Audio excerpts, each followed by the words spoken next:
യുഎയിലെ one of the biggest mosque ആയിട്ടുള്ള Sheikh Zayed grand മോസ്കിന്റെ വിശേഷങ്ങളാണ് നമ്മളിന്ന് പറയാൻ പോകുന്നത്. ഗ്രാൻഡ് മോസ്കിലോട്ടുള്ള എൻട്രി കംപ്ലീറ്റ്ലി ഫ്രീ ആണ്. അതിന് വേണ്ടിയിട്ട് അവിടെ വെച്ചിരിക്കുന്ന സ്കാനർ ഓപ്പൺ ചെയ്തിട്ട് ഡീറ്റെയിൽസ് അടിച്ചു കൊടുത്തിട്ട് അതിൽ തന്നെ OTP ടൈപ്പ് ചെയ്ത് കൊടുത്തിട്ടുണ്ടെങ്കിൽ നമുക്ക് ടിക്കറ്റ് കിട്ടും. ടിക്കറ്റിൽ 15 മിനിറ്റ് ആയിരിക്കും കാണിച്ചിരിക്കുന്നത്, പക്ഷേ നമുക്ക് അതൊരു ദിവസം മൊത്തം ഉപയോഗിക്കാൻ പറ്റും. പള്ളിയുടെ എൻട്രി അവർ സെറ്റ് ചെയ്തിരിക്കുന്നത് വളരെ വ്യത്യസ്തമായിട്ടുള്ള രീതിയിലാണ്. ഗ്ലാസ് ടവറിന്റെ താഴെ കൂടി അടിയിലോട്ട് ഇറങ്ങിയിട്ട് അതിന്റെ അറ്റത്തോട്ട് ചെല്ലുമ്പോൾ വീണ്ടും മുകളിലോട്ട് കയറാനുള്ള ഒരു വഴി കാണാൻ പറ്റും. അതുവഴിയാണ് പള്ളിയുടെ ഭാഗത്തോട്ടുള്ള എൻട്രി നമുക്ക് കിട്ടുന്നത്. നടക്കാൻ ബുദ്ധിമുട്ടുള്ള ആൾക്കാർക്ക് അവർ ഇവിടെ ബഗ്ഗി സൗകര്യവും ഒരുക്കിയിട്ടുണ്ട്. മുകളിലോട്ട് കയറി കഴിയുമ്പോൾ നമുക്ക് പള്ളിയുടെ സൈഡിലായിട്ട് യുഎയുടെ പാരമ്പര്യമായിട്ടുള്ള പീരങ്കി കിടക്കുന്നത് കാണാൻ പറ്റും. നോമ്പ് സമയത്ത് ഈ പീരങ്കി മുഴക്കിക്കൊണ്ടാണ് അവർ ഇഫ്താർ സ്റ്റാർട്ട് ചെയ്യുന്നത്. ഈ കാഴ്ചകളെ കണ്ടു കഴിഞ്ഞാൽ നമുക്ക് പള്ളിയുടെ ഉള്ളിലോട്ട് കയറുമ്പോൾ ഒരേ ഷേപ്പിലുള്ള കുറെ തൂണുകൾ നമുക്ക് കാണാൻ പറ്റും. യുഎയിൽ ധാരാളമായി കാണപ്പെടുന്ന ഈന്തപ്പനകളിൽ നിന്നും പ്രചോദനം ഉൾക്കൊണ്ടാണ് ആ തൂണുകളൊക്കെ നിർമ്മിച്ചിരിക്കുന്നത്. വൈറ്റ് മാർബിൾ കൊണ്ട് നിർമ്മിച്ചിരിക്കുന്ന 1000-ഓളം തൂണുകൾ നമുക്കിവിടെ കാണാൻ പറ്റും. മോസ്കിന്റെ മെയിൻ ഭാഗത്തോട്ട് കയറുമ്പോൾ തന്നെ നമുക്കൊരു ഷാൻഡിലിയർ കാണാൻ പറ്റും. ഇതുപോലെ 6 ഷാൻഡിലിയർ കൂടി ഇവിടെ ഉണ്ടെന്നാണ് നമുക്ക് അറിയാൻ കഴിഞ്ഞത്. ഈ വഴി നടക്കുമ്പോൾ നമുക്ക് മുസ്ലിം മതവിശ്വാസികൾ മുഴുവൻ പ്രാർത്ഥന സമയം ഉൾക്കൊള്ളിച്ചുള്ള ഒരു ക്ലോക്കും കൂടി കാണാൻ പറ്റും. ആ വഴി നമ്മൾ നേരെ കയറി ചെല്ലുന്നത് മോസ്കിന്റെ പ്രധാന പ്രാർത്ഥന ഹാളിലോട്ടാണ്. പ്രാർത്ഥന ഹാളിന്റെ നടുക്കുഭാഗത്തായിട്ട് റൂഫ് ടോപ്പിൽ തൂങ്ങിക്കിടക്കുന്ന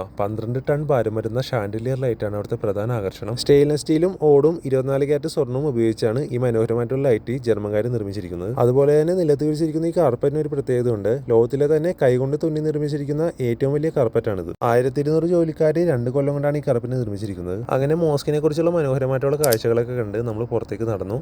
നിങ്ങൾക്ക് വീഡിയോ ഇഷ്ടപ്പെട്ടിട്ടുണ്ടെങ്കിൽ നിങ്ങളുടെ അഭിപ്രായങ്ങളൊക്കെ കമന്റായിട്ട് രേഖപ്പെടുത്താൻ മറക്കരുത്.